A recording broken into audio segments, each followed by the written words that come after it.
Hey Andrea, I heard you were taking ECMP 3-5 this semester. I sure did. I was actually quite apprehensive about taking the class because I did not know much about technology and computers. The extent of my knowledge before the class included Google, Facebook, and Microsoft Word. Well, what kinds of things did you learn about in the class?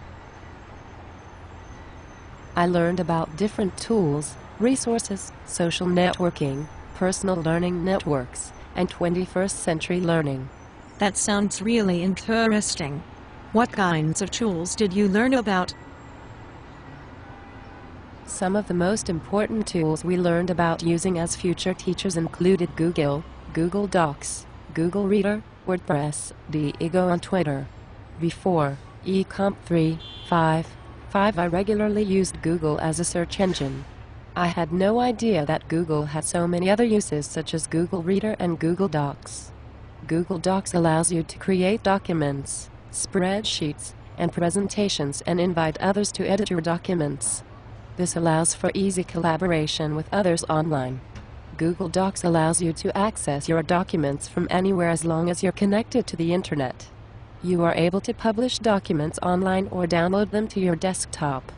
Google Reader allows you to subscribe to your favorite sites and organizes them all in one place. I used Google Docs for one of my group projects and really enjoyed it. It made it so much easier for everyone to collaborate without having to meet face to face. I heard that for ECMP 3-5 you have to blog. I have never blogged before. Did you like it? I found the blogging really difficult because you never know who is reading it. It made me nervous not knowing who is reading my blog and what their thoughts were. This invisible audience is a new experience for me and is taking me quite a while to get used to. Although I struggle with blogging, I see the benefits of using a blog. I think that my blog is a great way to share my information with future employers and colleagues. Also, having a WordPress account solely for the classroom will allow me to communicate with parents and students. It will allow others to see what's happening in the classroom. Students would also be able to communicate with each other and hopefully allow them to help each other's learning. Well, that seems like a great tool to use as a teacher in your future classroom. I agree. Another great tool I had never used before I took ECMP 3-5 was Twitter. Twitter connects you to people across the world, providing you with the latest information. Twitter can provide you with a personal learning community including educators from all over the world. It allows people openly exchange information and collaborate, creating a rich learning environment. The great thing is that you don't have to tweet every day in order to enjoy Twitter. You can follow the people who interest you contributing when you feel like it.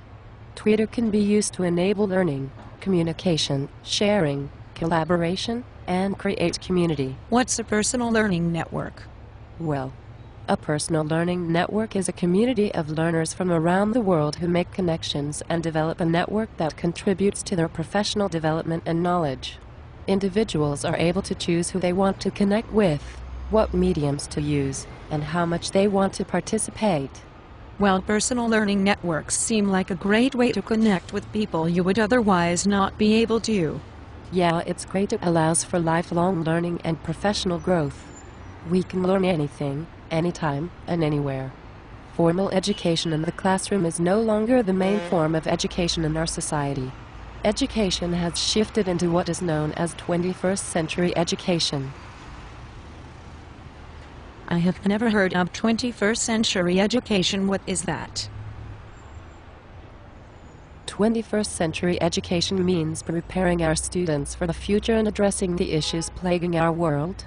Tony Wagner outlined 7 skills that students will need to learn to become 21st century learners. These skills include critical thinking and problem solving, collaboration across networks and leading by influence, agility and adaptability, initiative and entrepreneurialism, effective oral and written communication, accessing and analyzing information, curiosity and imagination. We need to teach our students how to become media literate.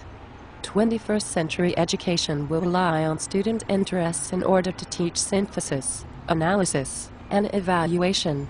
Students will take an active role in the learning rather than a passive role. Learners will have the technology to collaborate with classmates and others around the world. The teacher will become a facilitator where learning is student-centered rather than teacher-centered. The curriculum will no longer be taught as just specific subjects but will become integrated and interdisciplinary and connect with student interests, experiences, and the real world. Wow, that seems like a hard thing to do. How is that going to affect you as a teacher? Yeah, it's definitely different from the way I was taught in school. I think it will take trial and error in personal learning before I become a proficient 21st century educator. One tool we learned about in class that I can use to help students learn and practice 21st century skills is digital storytelling.